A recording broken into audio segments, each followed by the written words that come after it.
নাম হচ্ছেন সবুরা বিবি, আর তিনার আব্বা জানের নাম হচ্ছেন জালাল উদ্দিন সুলাইমান। বাবা ইন্তেকাল করে গেছে। মা জননী বলতে আছেন, বেটা নামাজ পড়ো, নামাজ পড়ো। মা জননী নিজের ছেলেকে কেমন নামাজের শিক্ষা দিচ্ছেন। আজকাল আমরা নিজের ছেলেদেরকে নামাজের শিক্ষা দিচ্ছি না, আমরা বড় বড় মোবাইল ধরিয়ে দিয়েছি বাচ্চাদের হাতে। আমরা বাচ্চাদেরকে রোজাও রাখতে বলছি না। বিরাদারি মিল্লাতে ইসলামিয়া, নবী পাক সাল্লাল্লাহু তাআলা আলাইহি ওয়াসাল্লাম বলেন যে বাচ্চা যদি রোজা রাখার ক্ষমতা রাখতে পারে, রোজা রাখতে পারে, তাহলে তাকে রোজা রাখাও। যখন বালিগ হয়ে যাবে, সাবালিগ হয়ে যাবে, তখন যেন তার কষ্ট না হয় রোজা রাখতে। 10 বছর বয়স যখন হয়ে যাবে, তখন যদি ক্ষমতা রাখতে পারে যে আমি রোজা রাখতে পারবো, তাকে রোজা রাখান। তো বাচ্চাদেরকে নামাজের শিক্ষা দিতে হবে যে বেটা নামাজ পড়ো, রোজা রাখো। ফরিদ উদ্দিনের মা বলতে আছে, বেটা নামাজ পড়ো। ফরিদ উদ্দিন বলতে আছেন, মা জননী আমি যদি নামাজ আদায় করি তাহলে কি পাওয়া যাবে? মা জননী বলতে আছেন, বেটারে তুমি যদি নামাজ আদায় করো তাহলে আল্লাহ তোমাকে মিঠাই খেতে দেবে। জোরে বলুন সুবহানাল্লাহ। ওই ফরিদ উদ্দিন মিঠাই খেতে ভালোবাসতেন।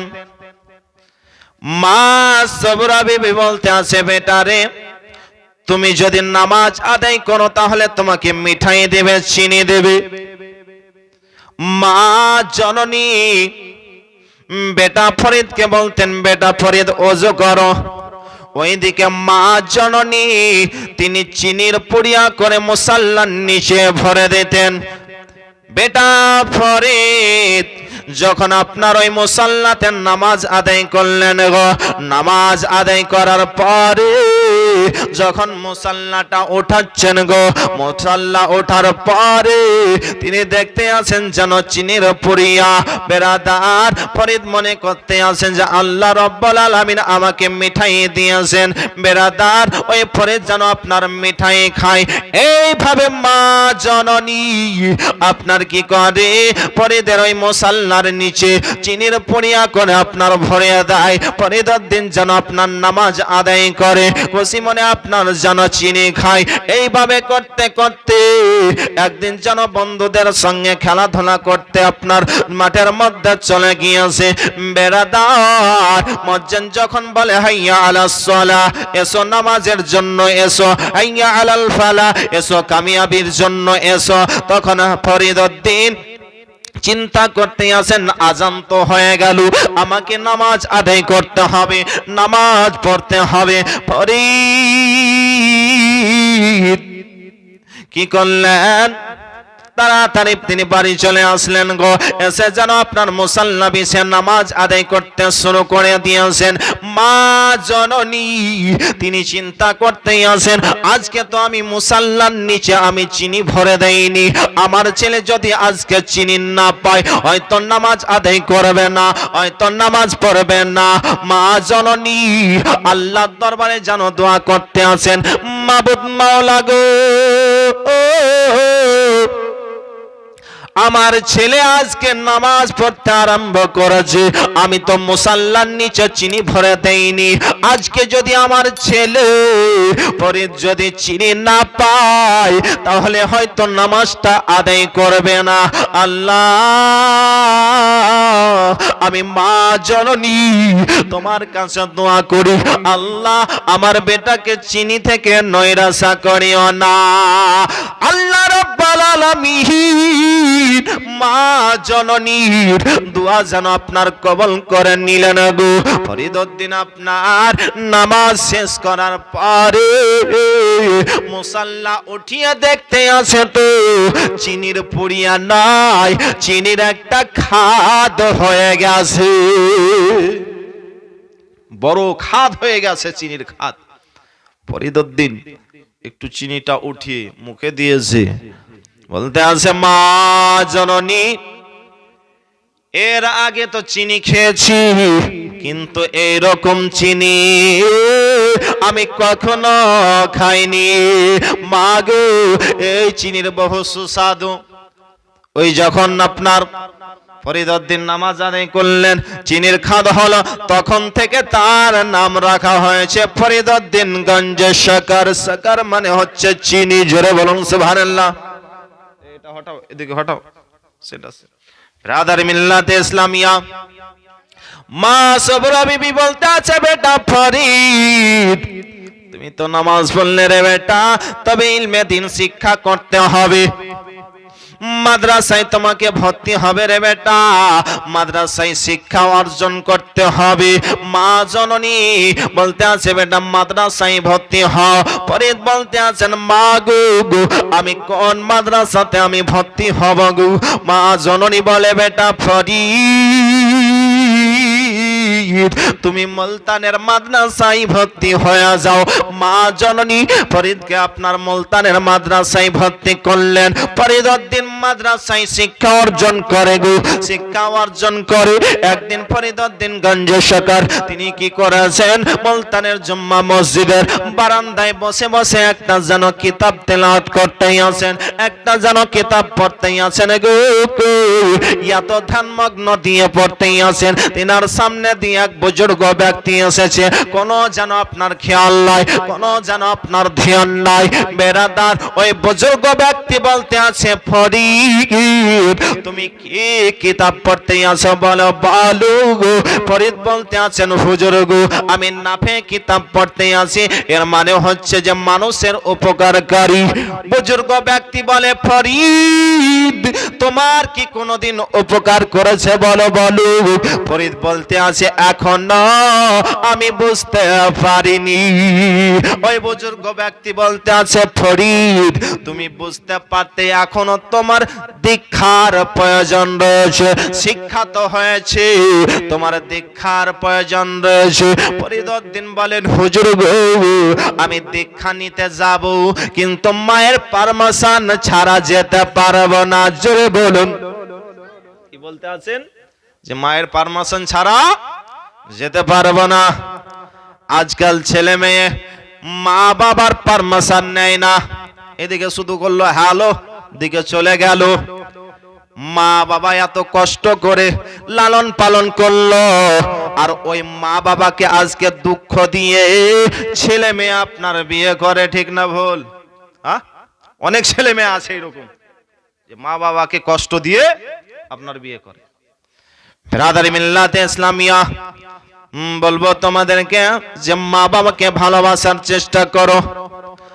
মা জননী যদি সন্তানের জন্য একবার নেক দোয়া করে, ওই দোয়াটা আল্লাহর দরবারে কারেন্টের মতন কবল হয়ে যায়। মা যতই খারাপ হোক না কেন, মাকে ভালোবাসার চেষ্টা করুন, মায়ের সঙ্গে মহব্বত রাখুন। মা জননীকে যদি একবার নেক দৃষ্টিতে দেখা যায়, একটা কবুল হজের সমান নেকি পাওয়া যায়। জোরে বলুন সুবহানাল্লাহ। তাই তো স্যার বলেন, বলি আমি এই গাংনি গ্রামে নবীর হাদিস শোনো না। আমার নবী বলে, মায়ের মনে ব্যথা দিও না রে। নবী বলে, মায়ের মনে ব্যথা দিও না। বলি আমি এই গাংনি গ্রামে নবীর হাদিস শোনো না। আমার নবী বলে, মায়ের মনে ব্যথা দিও না রে। নবী বলে, মায়ের মনে ব্যথা দিও না। কে 10 মাস 10 দিন ধরে রে রইলি মায়ের পেটের ভিতরে, তোমায় গর্ভে রেখে মা দরদি, গর্ভে রেখে মা দরদি সইলেন কত যন্ত্রণা।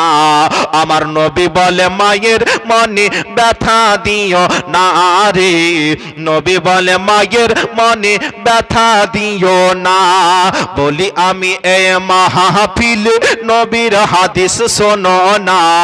আমার নবী বলে, মায়ের মনে ব্যথা দিও না। ওরে ছেলে মেয়ের লাগিয়া যে মা ভিজা জায়গায় শুয়ে রাত কাটায়, ওরে ছেলে মেয়ের লাগিয়া যে মা ভিজা জায়গায় শুয়ে রাত কাটায়। এখন তুমি সব পেয়েছ, এখন তুমি সব পেয়েছ, মায়ের খবর রাখো না। আমার নবী বলে মায়ের মনে ব্যথা দিও না রে, নবী বলে মায়ের মনে ব্যথা দিও না। বলি এই গাঙ্গে গ্রামে নবীর হাদিস শোনো না, নবী বলে মায়ের মনে ব্যথা দিও না। ব্রাদার মিল্লাতে ইসলামিয়া ফরিদউদ্দিনগঞ্জ শাখার বলতে আছেন, হুজুর গো আমার মা জননীর অনুমতি ছাড়া আমি দীক্ষা নিতে যেতে পারবো না। বেরাদার তিনি যেন বললেন, যাও যাও তোমার মা জননীর কাছে অনুমতি নিয়ে আসো। হযরত ফরিদউদ্দিনগঞ্জ শাখার এক পা করে বাড়ির দিকে রওনা হয়ে গেলেন। মা জননী বলতে আছে, বেটারে মাদ্রাসা থেকে কেন চলে আসলে বলো বলো।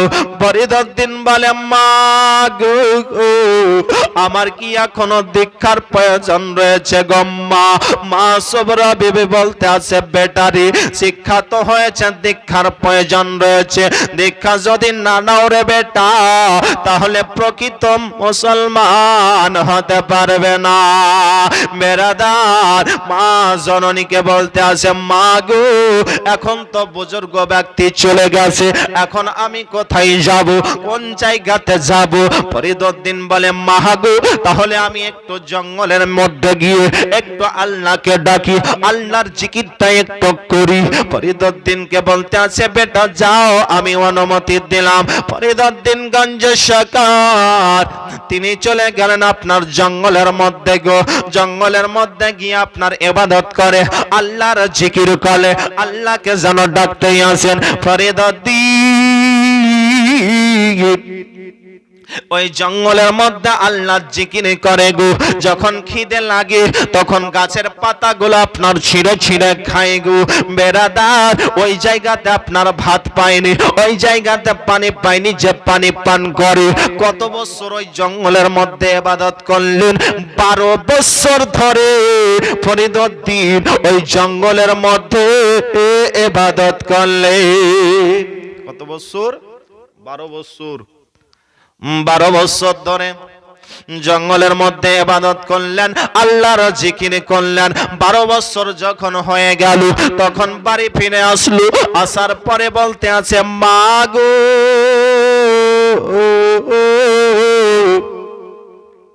আমি যে ওই জঙ্গলের মধ্যে ইবাদত করলাম গো মা, আমার কি ইবাদতটা কবুল হয়েছে একটু বলো। মা সবরা বিবি বলে, বেটা ফরিদ তুমি কেমন ভাবে আল্লাহর ইবাদত করেছো বলো বলো, কিভাবে তুমি আল্লাহকে ডেকেছো বলো বলো। ফরিদ বলে, মা গো আমি ওই 12 বছর ধরে আল্লাহর জিকির করেছি। যখন আমাকে খিদা লাগতো গম্মা তখন আমি গাছের পাতাগুলা ছিঁড়ে ছিঁড়ে খেতাম গম্মা। ওই জায়গাতে আমি পানি পাইনি, যে পানি পান করব ওই জায়গাতে ভাত লারি পাইনি গম্মা, যে আমি ভাত খাই। মা গো আমাকে যখন খিদা লাগতো তখন আমি গাছের পাতাগুলা ছিঁড়ে ছিঁড়ে খেতাম। মা জননী বলে, বেটা ফরিদ তুমি একটু সামনের দিকে এগিয়ে আসো। ফরিদ যেন সামনের দিকে এগিয়ে এসেছে। ফরিদের মাথার চুলগুলাকে মা জননী টেনে ধরেছে, বলে, মা গো আমার মাথার চুল কেন টেনে ধরেছ গম্মা? আমার চুলে যেন ব্যথা করছে, আমার মাথায় ব্যথা করছে। ও গম্মা তুমি আমার হাসিতে হাসতে গম্মা, আমি যদি কান্না করতাম তুমি কান্না করতে। ও গম্মা তুমি আমার চুলগুলাকে কেন টেনে ধরেছ গম্মা? মা আমার মাথায় ব্যথা করছে গম্মা। মা জননী বলে, বেটা ফরিদ আমি তোমার মাথার চুল গোলা ছিঁড়ে ফেলে দিইনি রে বেটা। যদি তোমার চুলটা নাতেই এত ব্যথা হয় রে বেটা, তাহলে বলো বলো তুমি ওই গাছের পাতাগুলাকে ছিঁড়ে ছিঁড়ে খেয়েছো, ওই গাছের কত কষ্ট হয়েছে বলো।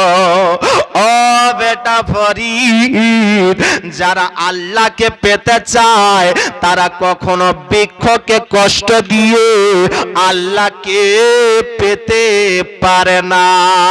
যাও তুমি বাড়ি থেকে চলে যাও। 12 বছর বেকার হয়ে গেল। বলে বেটা তুমি গাছের পাতাগুলা ছিঁড়ে ছিঁড়ে খেয়েছো। যারা আল্লাহকে পেতে চায় তারা বৃক্ষকে কষ্ট দিয়ে আল্লাহকে পেতে পারে না। তুমি যখন গাছের পাতা ছিঁড়ে খেয়েছো, গাছের কত কষ্ট হয়েছে। আজকে আমরা আল্লাহর ইবাদত করছি, লোকে চুরি করে খেয়ে আমরা মসজিদে হাঁটতে হাঁটতে সিজদা দিচ্ছি, কবুল হবে? বেটা যাও অমুক গাছের আম নিয়ে আয়, ডাল দিয়ে রান্না করব, ইবাদত কবুল হবে? বলেন। লোকের চুরি করে খাবেন, ইবাদত কবুল হবে? সাবধান, এই চুরি থেকে সাবধান। মানুষের চুরি করবেন না, বলে গাছওয়ালাকে বলে নেওয়ার চেষ্টা করবেন যদি প্রয়োজন হয় তাহলে, তবে কাউরির চুরি করে খাবেন না, ইবাদত কখনো কবুল হবে না। ব্রাদারি মিল্লাতে ইসলামিয়া, ফরিদউদ্দিনকে বলতে আছে বেটা ফরিদ যাও তুমি বাড়ি থেকে চলে যাও, তোমার 12টা বছর বেকার হয়ে গেল। বলে মাগো আমি ইবাদতের জন্য আবার বের হচ্ছি, মা দোয়া করিও গো মা। ফরিদউদ্দিন সঙ্গে পানি নিয়েছেন গো, 2টো রুটি নিয়েছেন। এবার যেন আবার আল্লাহর ইবাদতের জন্য তিনি বের হয়ে গেছেন। জঙ্গলে গিয়ে তিনি যেন আল্লাহর ইবাদত করতেই আছেন, আল্লাহর আরাধনা করতেই আছে। যখন আপনার খিদে লাগে তখন বলে মন রে এই দার সামনে পানি রয়েছে, এই দার রুটি রয়েছে, একটু আল্লাহকে ডেকে নি, তারপরে পানি পান করব। একটু আল্লাহকে ডেকে নি, তারপরে রুটি খাবো। এইভাবে করতে করতে আপনার 12 বছর যেন কেটে গেল। 12 বছর আল্লাহর ইবাদত করলো গো, পানিও পান করা হলো না, রুটিও যেন খাওয়া হলো না। এই খাবো খাবো করি যেন আপনার খাওয়া হলো না। একটু আল্লাহকে ডেকে নেই, তারপরে পানি পান করব। একটু আল্লাহকে ডেকে নি, তারপরে রুটি খাবো। এইভাবে করতে করতে আপনার রুটিও খাওয়া হলো না, পানিও পান করা হলো না। 12 বছর যেন আপনার ইবাদত করে কেটে গেল। ফরিদউদ্দিন গঞ্জে শকর আবার যেন আপনার বাড়ি চলে আসলেন গো। বাড়ি আসার পরে বলে মা গো, বলে বলো আমার ইবাদত কবুল হয়েছে কি বলো? বলে মা গো বেটা কিভাবে তুমি ইবাদত করেছো বলো বলো। ফরিদউদ্দিন বলতে আছে মা আমার কাছে পানি ছিল, রুটি ছিল, আমাকে যখন খিদে লাগতো গো মা তখন আমি বলতাম একটু আল্লাহকে ডেকে নে, তারপরে পানি পান করব। একটু আল্লাহকে ডেকে নে, তারপরে রুটি খাবো। এইভাবে করতে করতেই আমার 12 বছর যেন কেটে গেল। যখন আমি আল্লাহ জিকির করতাম, বলতাম মন রে একটু আল্লাহকে ডেকে নে, তারপরে পানি পান করব। একটু আল্লাহকে ডেকে নে, তারপরে রুটি খাবো। এইভাবে করতে করতেই আমার 12 বছর কেটে গেল। মা বলতে আছে বেটা ফরিদ তোমার এই 12 বছর বেকার হয়ে গেল। কারণ শোনো, যারা খাবো খাবো করে আল্লাহকে ডাকে তারা কখনো আল্লাহকে পেতে পারে না। যাও বাড়ি থেকে চলে যাও, যাও তোমার এই 12 বছর বেকার। যারা খাবো খাবো করে আল্লাহর ইবাদত করে তাদের কখনো ইবাদত কবুল হয় না। কত বছর গেল? 12 24 বছর। 24 বছর আপনার বাদ হয়ে গেল। ফরিদউদ্দিন বলতে আছে মা গো তুমি আমার জন্য দোয়া করো গো মা, আবার যেন আল্লাহর ইবাদতের জন্য বের হয়ে গেছেন। ফরিদউদ্দিন এবার বলতে আছে, মন্ডে এবার কিন্তু আল্লাহকে পেতে হবে, এবার আল্লাহকে পেতে হবে। এবার ফরিদউদ্দিন আপনার জঙ্গলের মধ্যে চলে গেল। যাওয়ার পরে দেখতে আসেন একটা গুহা, একটা গর্ত, ওইখানে একটা যেন আপনার কাঠ পেলেন। কাঠের মধ্যে রশিটাকে ভালো করে বাঁধলেন। বাঁধার পরে পায়ের মধ্যেও রশিটা আপনার বেঁধে দিয়েছে গো। ওই গুহার মধ্যে, গর্তর মধ্যে আপনার কাঠটাকে রেখে দিয়ে পায়ে রশি বেঁধে নিচে দিকে মুখ করে, গুহার নিচে দিকে মুখ করে আল্লাহর জিকির করতে আরম্ভ করেছে। জোরে বলুন। নিচে দিকে মুখ করে আল্লাহকে ডাকতে আছে। আর আমরা মসজিদ যাচ্ছি আর ঠকাঠক সেজদা দিয়ে চলে আসছি। হ্যাঁ, আর শুধু খালি আমরা মসজিদে গিয়ে ঘড়ির দিকে তাকিয়ে দেখছি কি কখন টাইম হবে, কখন জামাত শেষ হবে। আমাদের ইবাদত আর আল্লাহর ওলিগণের ইবাদত এক হতে পারে? কখনো হতে পারে না। বিরাদার মিল্লাত ইসলামিয়া, ফরিদউদ্দিন গঞ্জার সরকার বলতে আছে এবার আল্লাহকে পেতে হবে। নিচে দিকে মুখ করে দিয়ে আল্লাহর জিকির করতে আছে, আল্লাহর জিকির করতে আছে। এইভাবে জিকির করতে করতে 12 বছর আপনার হতে যাবে। ইতিমধ্যে একটা কাক কা করতে করতে ফরিদের কাছে এসে হাজির হয়ে গেছে। বলে, ওগো আল্লাহর ওলি, আজকে আমি কয়েকদিন থেকে অনাহারে রয়েছি, একটু তোমার মাংসগুলা আমাকে দাও। ফরিদ বলতে আছে, আমার শরীরের মাংসগুলা নাও, আমার শরীরের মাংসগুলা তুমি খেয়ে নাও। কাক আপনার শরীরের মধ্যে ঠোঁট মারতে আছে, তো মাংস পাওয়া যায় না, শুধু হাড্ডির আওয়াজ পাওয়া যাচ্ছে। 24 বছর না খেয়ে আল্লাহর ইবাদত করলেন, কোনো কিছু খায়নি, শরীরে মাংস থাকবে, শুধু হাড্ডি আর হাড্ডি। কাক বলতে আছে, ওগো আল্লাহর বান্দা, শরীরে তো মাংস নাই, শুধু হাড্ডি আর হাড্ডি। কাক বলে, ওগো ফরিদ, তোমার এই চোখ যদি একটা দান করতে, তাহলে আমার ক্ষুধাটা নিবারণ হতো।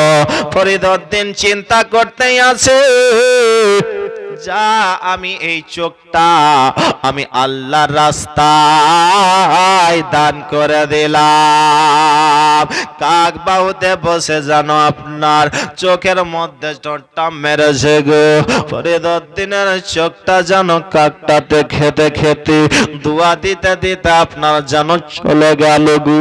ওইদিকে ফরিদউদ্দিন আবার যেন আল্লাহর ইবাদতে মশগুল হয়ে গেছে, আল্লাহর ইবাদত করতে আছেন। আর একটা কাক কা করতে করতে ফরিদের কাছে এসে হাজির হয়ে গেছে। বলে, ওগো ফরিদ, আমি আজকে অনেক দিন থেকে অনাহারে রয়েছি গো ফরিদ, তোমার এই নয়নটা, তোমার এই চোখটা যদি দান করতে গো, তাহলে আমার ক্ষুধাটা নিবারণ হয়ে যেত।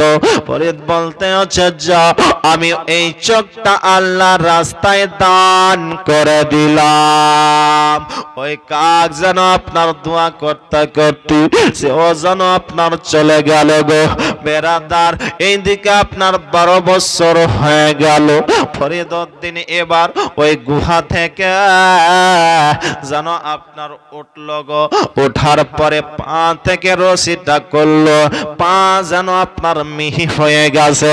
সে চিন্তা করতে আছে, চোখ তো আমি দিয়ে দিয়েছি, এবার বাড়ি যাব কিভাবে? ফরিদ যেন আপনার আল্লাহর নাম নিয়ে চোখে যেন আপনারা হাত দিয়েছেন। আল্লাহ রাব্বুল আলামিন ফরিদের দুটো চোখ আল্লাহ রাব্বুল আলামিন দান করে দিলেন। জোরে বলুন, আল্লাহ রাব্বুল আলামিন ফরিদের দুটো চোখ দান করে দিলেন। এবার ফরিদ যেন আপনার রাস্তা দিয়ে চলতে আরম্ভ করেছে। মা জননীর কাছে আসলো, আসার পরে বলে, মা গো বলো বলো,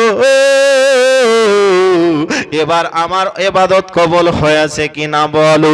ফরিদউদ্দিনের মা বলতে আছে, বেটা ফরিদ, এবার তুমি কিভাবে আল্লাহর ইবাদত করেছো, কিভাবে আল্লাহকে ডেকেছো, আমি সমস্ত কিছু কাশফের মাধ্যমে দেখেছি। বেটা তোমার ইবাদত কবুল হয়ে গেছে। জোরে বলুন সুবহানাল্লাহ। বেটা আমি কাশফের মাধ্যমে বাড়ি থেকে বসে বসে দেখেছি বেটা কিভাবে তুমি চোখ দান করেছো, কিভাবে আল্লাহর ইবাদত করেছো, এবার তোমার ইবাদত কবুল হয়েছে। জোরে বলুন সুবহানাল্লাহ। বিরাদার, তবে তো আল্লাহর ওলি হয়েছে এত কষ্ট করে। বিরাদার মিল্লাত ইসলামিয়া বাবজি ভাইরা, সময় আছে, আল্লাহর ইবাদত করার চেষ্টা করেন। এই রমজান মাস পেয়েছেন, রমজানের রোজাটা রাখার চেষ্টা করেন এবং রোজা রাখার সঙ্গে সঙ্গে 5 ওয়াক্তের নামাজটাও আদায় করেন। দেখা যাচ্ছে রোজা তো রাখছে কিন্তু 5 ওয়াক্তের নামাজ পড়ছে না, তারাবিতে যাচ্ছে। তারাবি হচ্ছে সুন্নাত, আর আপনি যে 5 ওয়াক্তের নামাজটা ছাড়ছেন, কত বড় গুনাহ করছেন। বিরাদার মিল্লাত ইসলামিয়া বাবজি ভাইরা, 5 ওয়াক্তের নামাজটাও আদায় করার চেষ্টা করেন।